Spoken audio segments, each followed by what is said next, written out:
1, 2, 3, listen.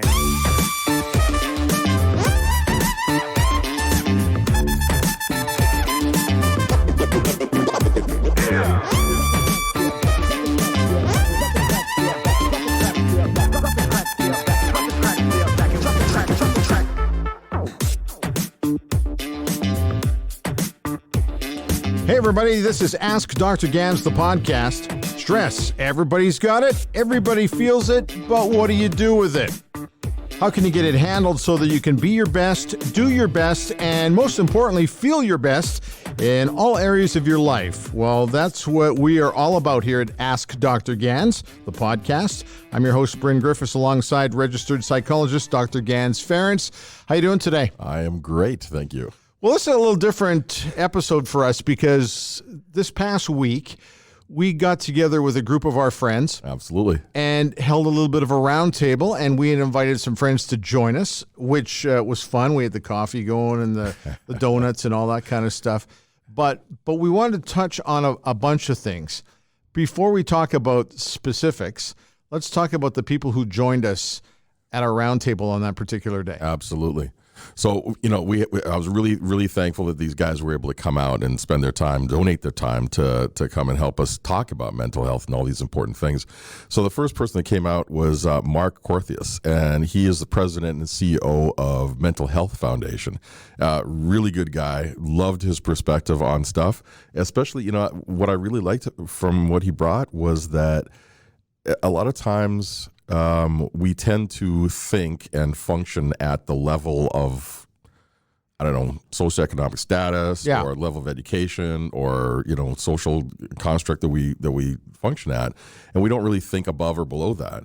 And he brought a beautiful perspective of the whole spectrum, right? And a lot of times that we were talking, he would bring in the idea that, not everybody has the skills or the resources to be able to think or do some of the things we were suggesting. And then he brought in a different perspective. So I really, really appreciated that way of looking at things. We also brought in a couple of broadcasters who joined us. Let's start with Jaylyn Nye. Jaylyn Nye. So she is the host of the afternoon news on 630 Ched. And I'm so glad that she was there because I've been on her show for a number of years actually now. And she's just, we've become really good friends. And it was really nice to have her perspective and, kind of switch the roles a little bit because she's really interviewing me. But now we could just have a discussion. So that was kind of cool. And, she has worked extensively with the military. Yes. And I loved the perspective she brought around what was happening with military families and, some of the other things that some of the folks go through that serve us and keep us safe. The other person that joined us was Joel Gottlieb, and I've known Joel for quite some time, but I didn't really know Joel Gottlieb as much as I thought I did, and he was a former broadcaster in the Edmonton area, but wow, his story is amazing. Yeah, and I loved what he was bringing too, and the fact that he was able to be so open and honest about his own struggles and experiences with substance abuse, and what he went through. And I loved that he was so open about talking about it, but also that he brought the idea that we really don't ever know what's going on with somebody behind the scenes unless they share it or unless we have that kind of close connection with them. I worked with him and I had no idea. Right. No clue. I worked with him too, right? I've been on like he interviewed me several times during that period, and I had no idea either, right? And I'm trained in this stuff, so you know what I mean. So this is the thing. A lot of times, many of us suffer in silence and behind closed doors. But, it was a really good awakening and eye-opener and reminder that, there's a lot of stuff going on for people behind the scenes that we may not always know. So we're going to take you to our roundtable today. This is a two-parter. We're doing it this week and also on our next podcast. So we're going to give you a sampling, and I kind of let you pick things up from here. You ready to go? Oh, yeah. Fire away. Okay. One of the things that happens, I think, that this time of year especially can be really rough because, today is beautiful because we have, the sun is shining and the snow is just kind of flying in the air. It looks really beautiful. But, it can also be really dark at this time of year. And so the darkness has a huge effect on how we, just the physiology that we have, but then we also have the other issues around trying to hustle around to get gifts, to being with family. Sometimes that's a good thing, sometimes it's not a good thing. So there's a lot of stuff that can happen around this time of year. So, I know for me, Christmas can be kind of rough. So for me, lots of people don't know this, but my father actually died on Christmas Day. And so there's a lot of memories around that time of year for me. Some are lots of memories from the past that are good, and then some that are not so good. So, and this is, I don't think I'm alone with this. A lot of times around the holidays, people are dealing with loneliness, they're dealing with, substance abuse sometimes, or sometimes it's just like being with the family that's not so good to be around. So it can be a difficult time.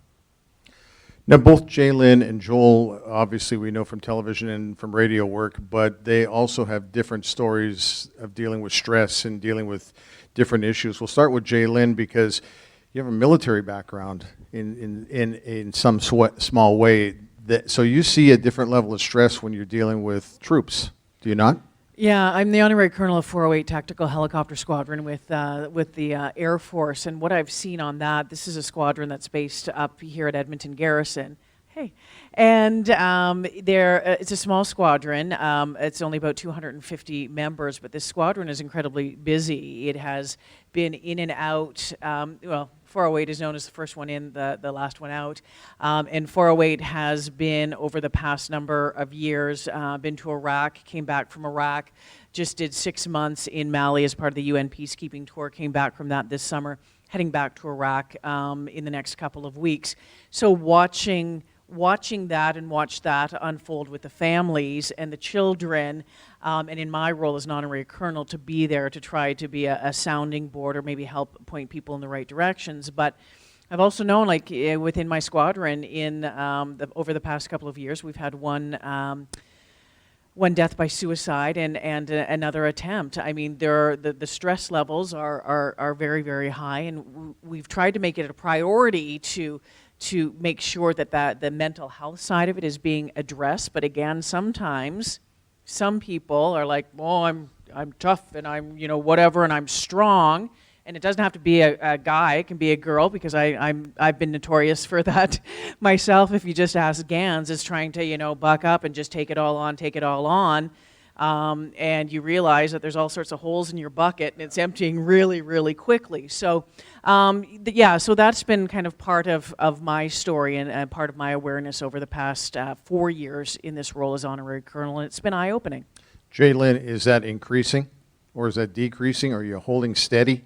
Do you think that the people who are coming back from tours of duty are able to withstand what they've gone through, or do you see an increase in this tension and stress? I believe right now that the military is doing a better job,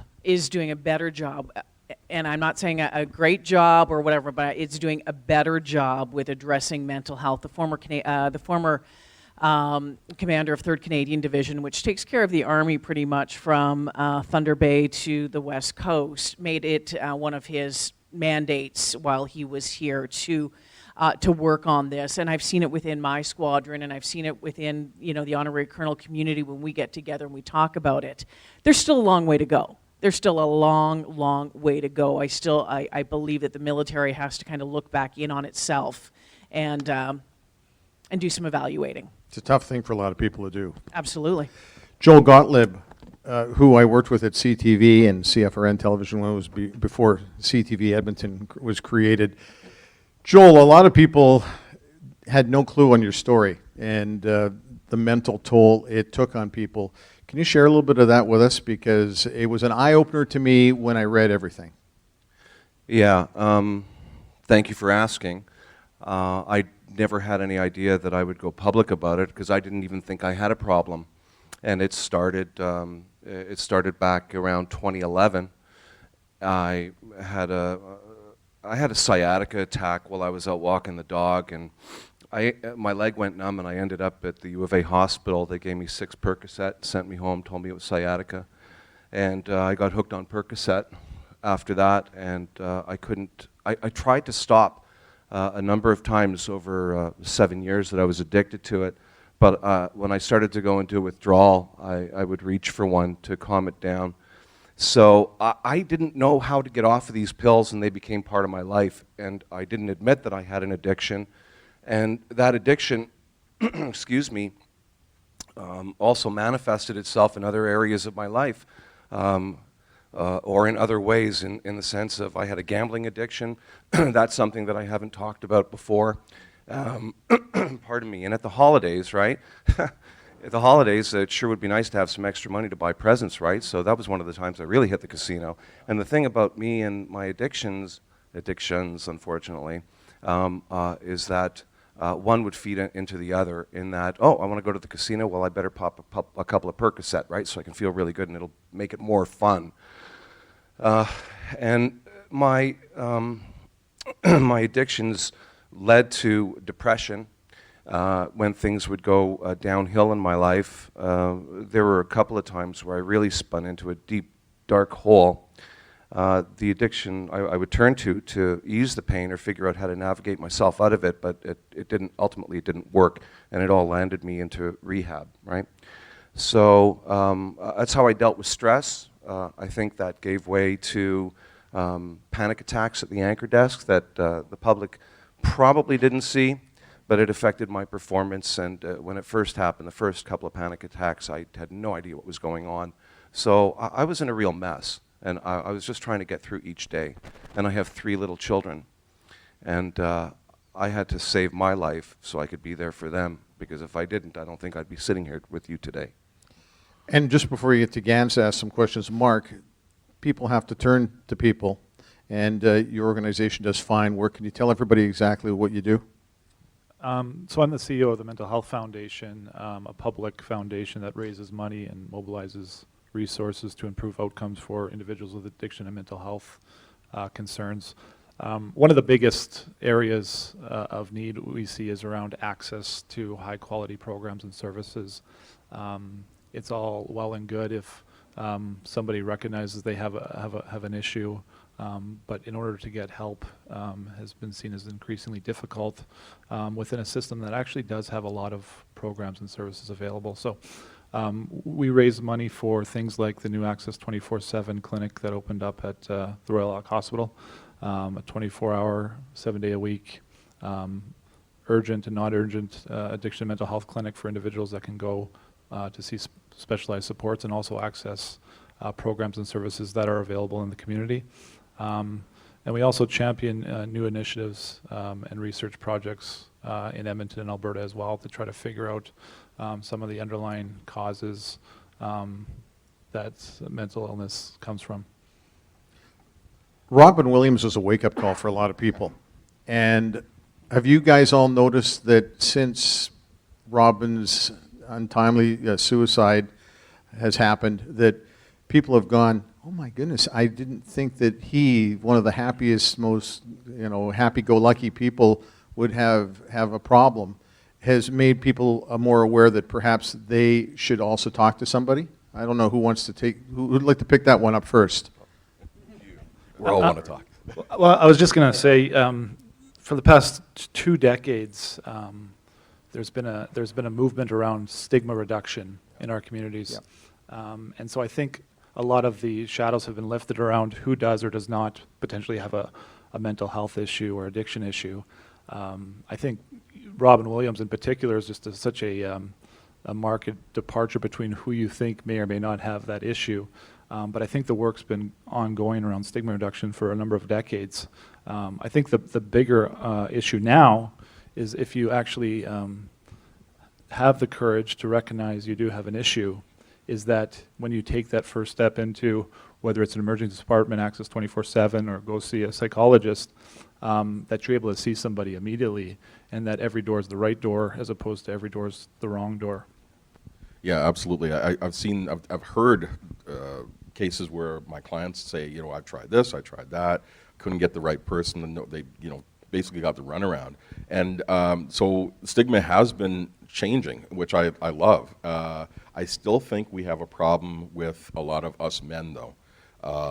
Well, women too. Sorry to leave you out. but I think a lot of the guys really still have this idea that we have to suck it up and keep going. And it's almost, unfortunately, I think, a little bit of a culture in Alberta here where we live, that there is this sense of I got to carry it all by myself. But you're right. I mean, there's a lot of times when you see somebody who's super happy and they're outgoing, but we don't know. We don't know what's going on in the background, and that's the thing. And so, one, for us, we have to make sure that we feel comfortable reaching out for help ourselves, but also talking to our friends and like sharing what's going on with ourselves and asking other people. Can I just say something Yeah, about absolutely. that? That's a tough part, right? Yeah. Because when you have a job and you have to show up and be professional, talking to your friends about your addiction or your mental health issues is a difficult thing to do. very hard. You don't want your boss to know about it. You don't want your customers or clients or viewing public to know about it. So what do? I can just speak from personal experience on that. I didn't want anybody to know that I was addicted or suffering, like when my mom passed away in 2009, which was around the holidays, incidentally. That's different. You're dealing with a personal loss. But when you're dealing with inner struggles, who do you tell? You tell your loved ones, but I even kept it from my loved ones. It's a hard thing to do until you reach a realization point that there's something wrong here. I need to fix it. But to bounce things off, you need a psychologist at the very least. Yeah.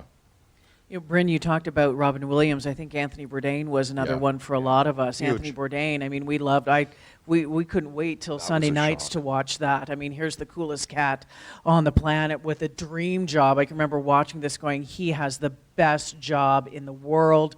And, you think that. Again, it's you don't know what people are carrying around. My nephew Jasper died by suicide at the age of 15. And he was the happiest go-lucky kid you've ever met. He was this gorgeous blonde football star, running back of the football team. He was super popular. He never knew anything to go wrong until the day that it happened.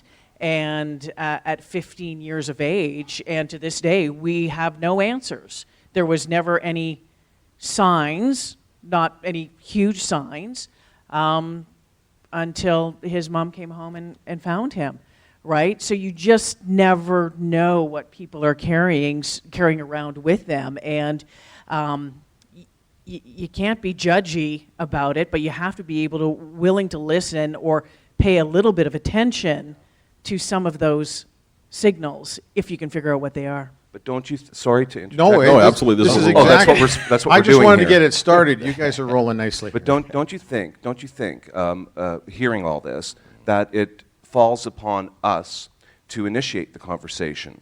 It falls upon the boss, the supervisor at work, to initiate the conversation, or perhaps set time aside to have meetings. I don't know, or with children or younger ones. Because of the story that you're sharing, Jalen, like for me, it makes me think that at some point I'm going to have to sit down with my children individually and bring this up. Are you okay? Instead of waiting for something to happen. We had a 12-year-old in Ontario. Was it in Ontario just last week? He jumped 12 stories. He's 12 years old. He's a 12-year-old, and he died by suicide. How does that happen? Yeah. There's a lot of stuff going on, like you said, under the surface, and I think it is all of our responsibility to start talking more, and the bosses, the parents. I think the big thing is to try to have the lines of communication open. To me, talking about suicide, talking about mental health, talking about drugs, talking about sex, this is all the same conversation. The idea is that we need to make sure that everybody knows that nothing is off limits. Let's get to the sex talk. That's more fun. Well, it depends on who you're talking to. Yeah, that's true. Right?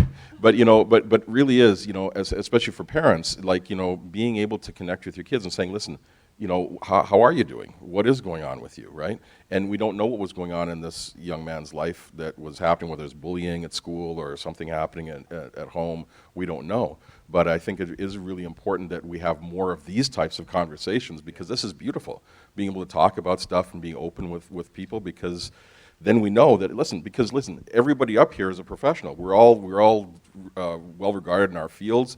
I've been seeing a psychologist for almost 30 years. I don't think I would literally be alive if I did not have that relationship with my psychologist.